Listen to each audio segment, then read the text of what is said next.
I once thought that giving all my time to a job equaled success, but all I got was burnout, neglected dreams, and piling sense of guilt. Let's explore the hardest struggles with balance and the raw lessons that can let you breathe again. Hey everyone, let's talk about something many people struggle with a lot: work-life balance. Many of us claim we want it, yet we often hand over control to external forces, bosses, family obligations, or just mindless media consumption. In this video, I'm sharing the raw truths behind my own imbalances, the guilt that follows, and the changes that might help you regain control. If you've ever felt that your personal goals or relationships are suffocating under endless work demands, buckle in for some honest lessons. We often tell ourselves we have no choice, our boss demands it, or certain friend drags us into commitments. Yet in reality, we frequently fail to set any boundary lines. It's so comfortable to just go with the flow, right? But this leads to underlying resentment and guilt, feeling we've shortchanged our personal aspirations. The hard truth is that if you don't shape your own schedule, someone else will. And over time, the dynamic wears you down, making you feel powerless in your own life. You realize you ceded control over it because maybe it was not comfortable to draw the line. And now you realize that your work or other commitments have just spread over all the other areas of your life. Simultaneously, we moan, "I don't have time for self-improvement or new skills,"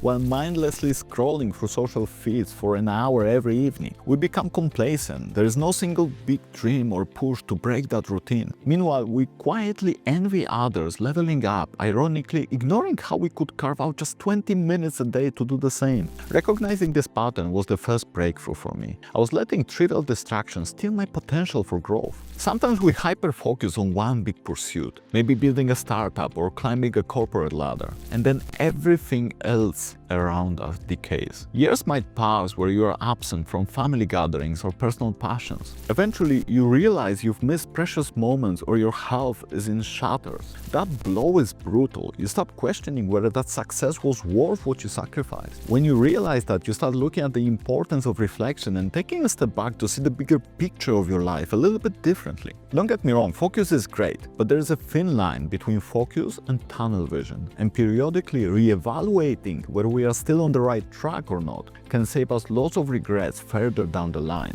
Adding insult to injury, we might believe we deserve better pay or recognition simply because we've clocked in for years. We spent all those hours overtime sacrificing everything else, right? But if we are just doing the bare minimum, no improvements, no initiatives, just barely keeping up, why would anyone reward that? Overcommitment to the job ironically leads to stagnation if we are not pushing to innovate or add actual value. We lose that spark which helps us innovate and gain fresh perspectives in our work. This fosters bitterness. I gave my life to this job, they owe me. But from a neutral standpoint, do we truly evolve or just punch the clock and stay busy? I've had a strategy for my life ever since I remember, but even having that, there was a time I let my life drift too much towards work. My turning point came when I set explicit lines. After a certain hour, I shut off work. I came back more rigidly to execution of my life strategy and started scheduling personal projects, small as they were, to ensure that the self-improvement had a rightful slot in my calendar. It was scary at first because I had already gotten used to working a lot at a time, and I was afraid of being seen as less dedicated. But ironically, my productivity soared during work hours because I had finite window.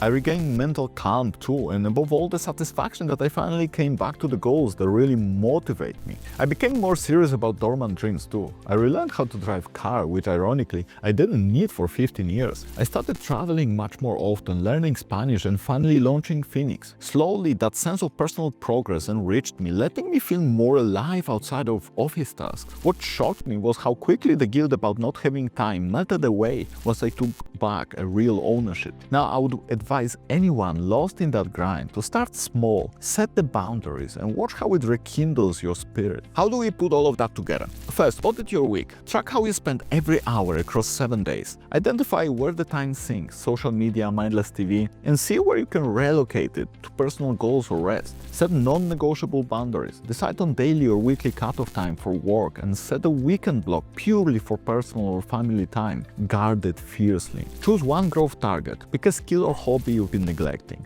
like fitness, language learning, and commit small daily or weekly blocks to time. Evaluate entitlement versus initiative. Ask, am I frustrated about pay or recognition while not stepping up beyond my job description? Let that insight drive you to propose improvement, volunteer for challenging tasks, or pitch new ideas. Work-life balance often suffers because we relinquish control, letting others or habits define our days. By setting boundaries, reclaiming personal interest, and proactively boosting our own worth, we restore that sense of freedom and progress. Balance isn't a myth, it's a deliberate choice we make every day. Balance took me a while to figure out, but trust me, it's within reach for you too. Start auditing your week, guard your personal space, and push yourself at work in ways that matter. Life's too precious to leave it all for someone else's schedule. Good luck, and share it with someone that you know that is trapped in the same imbalance cycle.